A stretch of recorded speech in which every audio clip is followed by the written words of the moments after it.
Hello everyone, I'm doing this video for the child soldier thing that's going on very soon, and I want to read one of my grandfather's poem that he wrote in 1940. He was in the World War II in, I believe, 1942 to 44. I know he was in Holland and Germany. I'm not quite sure, and probably England, Somers, and Wales probably too. I'm not quite sure exactly.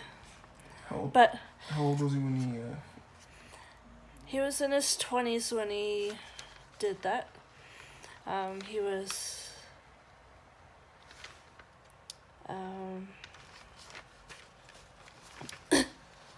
he listed himself.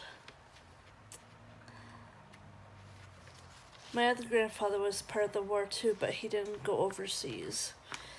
But here is the poem written by my grandfather around 1940. I'm not quite sure exactly.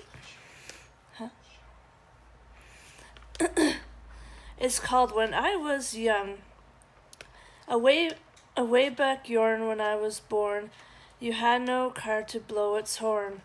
Before the days of mini shirts, even then the girls knew how to flirt. When you want to see your girl who did her best to make her own curls, you went with the greatest care, either by buggy or good old Shank's mare.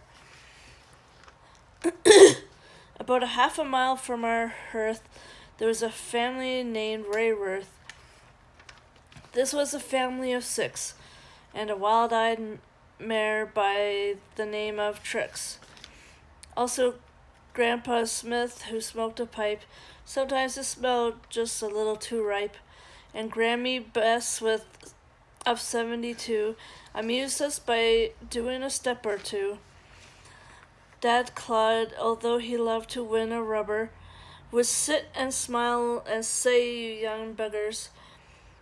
Now Vesta, the mother of the house, I must say was very scared of a mouse. I have seen this lady fair, with great ease mount upon a chair. She was also quite able to mount upon the table. You must see what a delight it was for us young sprites,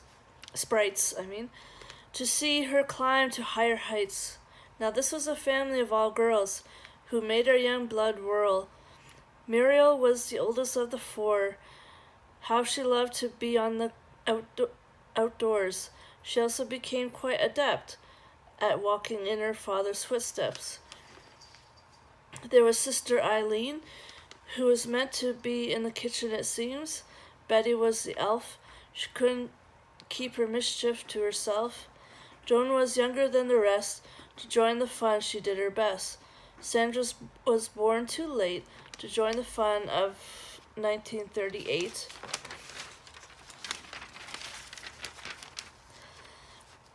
We would spend the evening in our own way. Sometimes with cards we play, or dance, but not with Carmen, as Muriel played the mouth organ.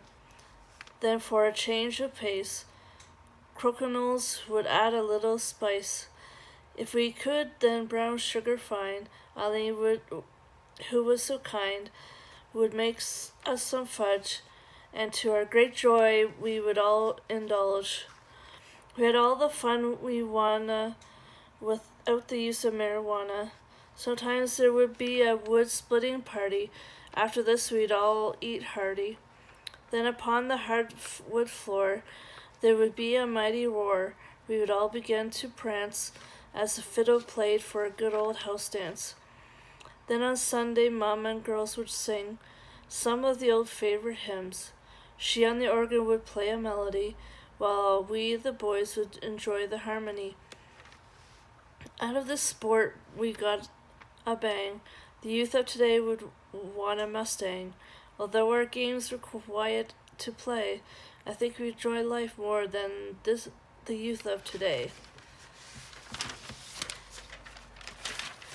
And I'm going to now read my husband's poem that he won second place in the Northrop Frye contest. And this is dedicated to all veterans of all wars, called The Soldier and the Moon. Awake on the battlefield, a soldier looks at the moon. Will this be the last moon I'll see? He wonders as bullets fly by his head. Will one of them be for me? His comrades lie dead all around.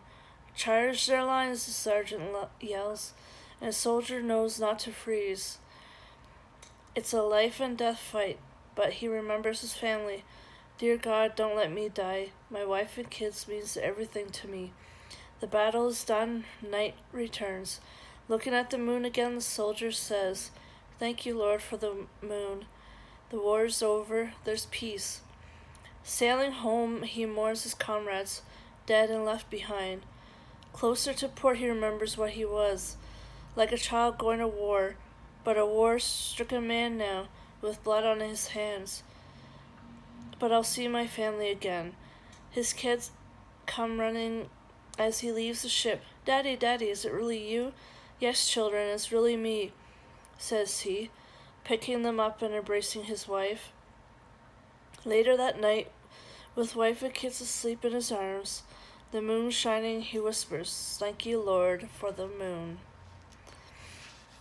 That was the edited version. That was the edited version. I'll read the non-edited version now. As the soldier lies awake on the battlefield, he looks up at the moon. Will this be the last moon I'll see? Is this the moon for me? The battle starts again. The bullets fly by his head. He wonders, will one of them be for me? As they shoot by his head and kills brothers beside and behind him. Sergeant says, charge the lines, and soldiers knows not to freeze, for if he does, he shall die. He gets up and fights for his life. His wife, his kids comes to his mind. He says, why? Will I see them again? As the bullet passes by, he thinks, Dear God, don't let me die, don't let me die, don't let me die. My wife and my kids mean everything to me. He says as bullets passes by. He gets to go back to the base of the battlefield. Night it is once again. The stars are out and the moon once again. The soldier looks up once more and sees the moon. Thank you, Lord, for the moon, and there's peace. Now the war's at end. He gets to go home. Finally, he gets to see his kids and wife again. As the ship is going home, he remembers brothers that died and left behind. As he gets to port, his family sees. The memory comes off what he was. I was like a child when I went to war. Now I'm a man, a war-stricken man with blood on his hands, who slaughtered many men. And now I can see the family once again. He walks off the ship. His kids run up to him, saying, Daddy, Daddy's root. Is it really you? Can it be you? He says, Yes, children, it's really me. He picks them up as his wife comes up to him and embraces him. He takes them home. It is dark now, and his kids and wife asleep in his arms now. The moon is out. He looks up at the moon. Thank you, Lord, he says, for the moon. Thank you for the moon. Thank you for the moon.